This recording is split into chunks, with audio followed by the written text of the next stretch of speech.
Balai Bazar Taman Perpaduan.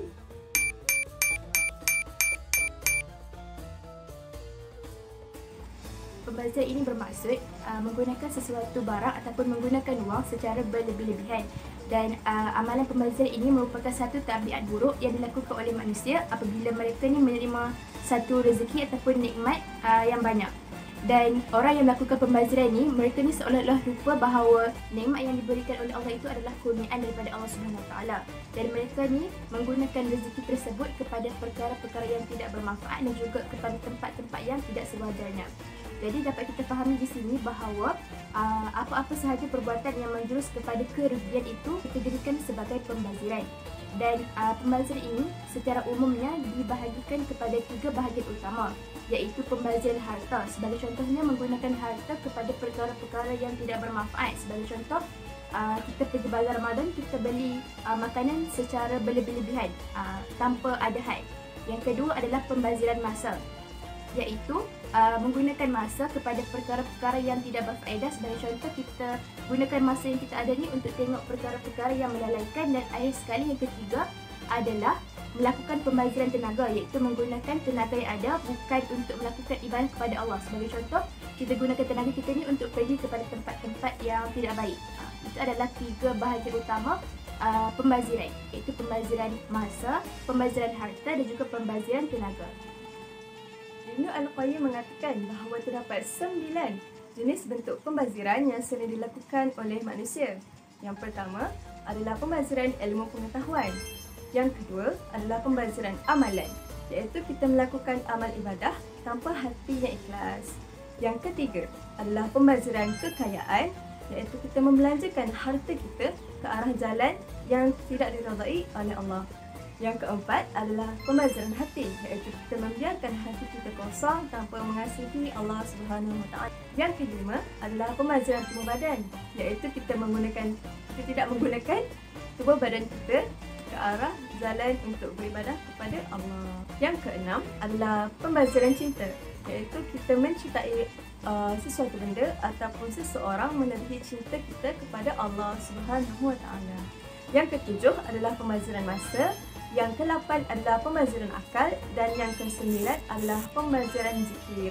Pembaziran zikir ini boleh terjadi apabila kita berzikir secara sambil lewa, secara bermain-main dan tidak menyebut zikir tersebut dengan cara yang betul. Di mana firman Allah Subhanahu Wa Taala dalam surah Al-Isra ayat 26, Bismillahirrahmanirrahim.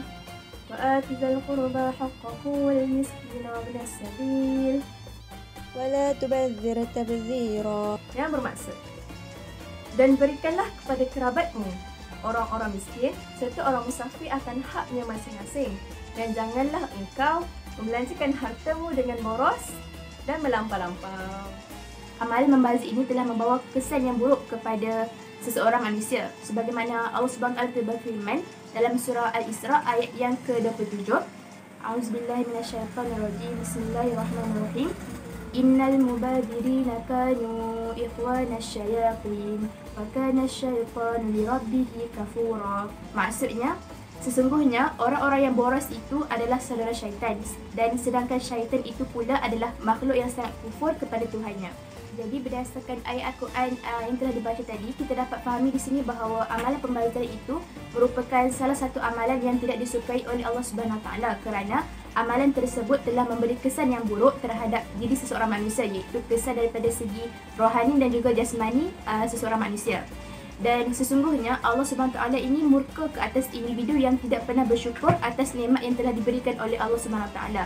Dan apabila kita melakukan amal pembaziran ini, kita akan mendapat balasan yang buruk daripada Allah Subhanahu Wa Taala, sebabnya kita ni telah lalai menjaga amanah yang telah diberikan oleh Allah, iaitu amanah daripada segi harta, amanah daripada segi kita punya masa dan juga amanah daripada segi kita punya tenaga. Jadi kita ni sebagai manusia, kita haruslah ingat bahawa segala apa yang dimiliki oleh kita, itu harta, masa dan tenaga, ini merupakan pinjaman oleh Allah Subhanahu Wa Taala, dan ia bukanlah hak mutlak diri kita. Dan kita ni hanyalah sebagai pengurus, dan kita akan ditanya oleh Allah Subhanahu Wa Taala nanti daripada mana harta yang kita dapat dan juga ke mana harta yang kita belanjakan tersebut. Seharusnya kita perlulah menganggap bahawa harta yang kita miliki ini bukanlah hak milik mutlak kita, dan Disebabkan perkara itu, kita tidak boleh membelanjakan harta tersebut sesuka hati kita. Disebabkan dengan cara kita berbelanja sesuka hati inilah boleh membawa kepada amalan pembaziran. Jadi, terdapat beberapa faedah yang boleh kita perolehi daripada sikap berjimat cermat dan tidak membazir. Antaranya, kita akan memperoleh pahala dan keberkatan daripada Allah Subhanahu Wa Taala. Dan yang kedua, dengan mengamalkan sikap berjimat cermat juga, kita dapat menyelamatkan diri kita daripada muflis akibat hutang yang bertimbun-timbun, akibat berbelanja mengikut hawa nafsu. Dan yang ketiga, kita juga mampu bersedekah ke jalan Allah, lebih-lebih lagi menggunakan zakat, menggunakan duit ataupun harta yang kita ada.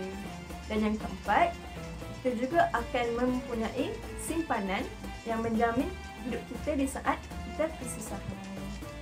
Semoga kita sentiasa memastikan diri kita tidak termasuk di kalangan orang yang suka membazir. Jadi, jangan membazir.